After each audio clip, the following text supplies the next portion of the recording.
All right, and hopefully one day soon we'll have video instead of just a black image there on the YouTube for that. I'm going to be working on that this weekend. But let's start things off in the other Columbia, Missouri, where the Tigers just had their first scrimmage of camp.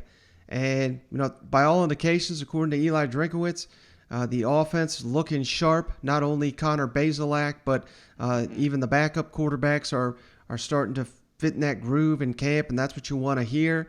And, I thought, like you indicated there, we've got some tough injury news here with one of the freshmen that just got on campus. But other than that, a lot of good buzz here from Eli Drinkwitz. And in particular, let's kick it over to his comments on Connor Bazelak and the leadership from a guy that, just entering his second year of really seeing the football field. First off, wanted to give a injury update. I know somebody had asked me about that last time we were together, and I said I'd get you up one. So right now, Chad Bailey will be back on Friday. Michael Wilson's already returned, which y'all had asked me about. We have 3 freshman injuries to update. So Zaquan Reeves had a lower leg injury. We will be out at least till mid-season, working to rehab that. John Jones, during our freshman physicals, we discovered an injury, and so we've corrected that. He'll be out the remainder of this season, so he will take his red shirt.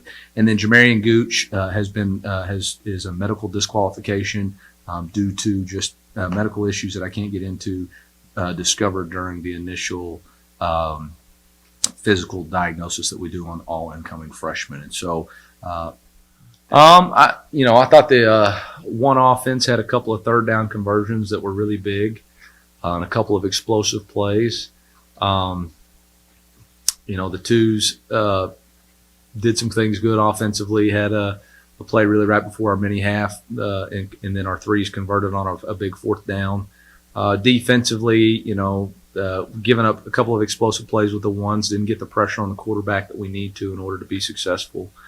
Had a big turnover. Damian Wilson had a big interception, scored, so that's good. Score on defense is always important. And then the threes got to stop in the red zone to end the scrimmage, so it was a fourth down stop, and they were able to get a sack right there, so that was nice. It was some good work. It was good work. We were only able to do it for half the practice. Had half practice with special teams and individual and those kind of things, just because we're trying to get acclimated. But it was good work, and then you got to turn around and build on it. The biggest thing for us is we've got to string some good days together. You can't just have one good day, one bad day, one good day. We got to just try to string some consistency together. And again, asking about the offensive line specifically, it's still really too early to try to get that cohesive unit. I think we've got some guys that have worked together. Well, he's done an excellent job leading and being more vocal, and I've even given him opportunities to lead offensive unit meetings and talk to those guys about what his expectation is on certain plays and how he sees it. And he's really taken that by the horns and has been really good at it. And I think that's just the growth of being a quarterback. So I think he's got the respect of his teammates. He didn't have a lot to say, a lot to reveal. This was immediately coming off the practice field here. But anytime an offensive-minded coach like this is hyping up his quarterback that has only seen the field really for one season of meaningful action, and noting the leadership there by the young quarterback, I think that's got to fire you up if you're a Missouri fan.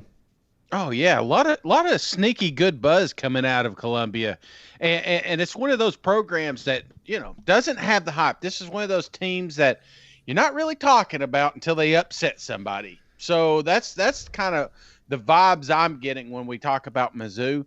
But something I want to ask you, Mike, because you got a little bit of a medical background. So I always think about like Trey Smith when we talk about these physicals, and sometimes these doctors they'll catch and before the season starts, and it could have saved their lives. So I don't want to speculate, but what kind of things do you know? What kind of things they go through when entering fall camp? Or especially like incoming freshmen, what kind of is it more blood work you think that they're going through is when he talks? And again, I don't want to speculate. It could be a season, or it could be an injury from high school or something they need to correct. Or I'm just kind of curious your thoughts. Yeah, I think it's obviously a lot more advanced in the SEC than in the high school level. So it is blood work. It's, looking at the heart, it's looking at the brain, looking at the lungs, things of that nature. So, I have no idea what's going on here with Gooch. And, it sucks because really he's been attached to 3 SEC programs. He was committed to Auburn, signed with Tennessee. Pruitt got fired. They let him go. Now he's at Missouri. So, he never even seen the field. And hopefully maybe he does one day. Drinkwitz made it clear that, he just cannot play for Missouri. And that, I have no idea, but maybe that means he could suit up for another team down the line once he gets his condition, whatever it is, taken care of. But, this is certainly not the first I've heard of this. I think it was just last training camp there in Gainesville. They had a player similar. Again, I don't know what's going on with Gooch, but they announced there at Florida that it was some kind of heart condition with the Florida guy that he couldn't see the field. Now, was Gooch dismissed from the program? No. They keep him on. Oh, okay. But it's called a medical hardship. So I don't think they count against the scholarship, at limits and all that, but they do get to stay on and go to school, thankfully. I got you. I switched jobs a few years back, right? And I had to go to the doctor. And right out of the gate, right when I got my insurance, and man, I got a glimpse of the bill, and it was like thousands of dollars. And I was like, I wonder if they're going to fire me. I just came over here. I don't know exactly how all that stuff works. I didn't want to raise the premiums or anything, but I always thought, man, am I cheating this company or what? So, but anyway, so it's good to know that these kids don't get kicked off if they got some problems. They take care of them. But I was always kind of curious, and the way Eli explained it, I was just in the back of my mind. I was like, I wonder what they go through when they enter a program. Mm-hmm.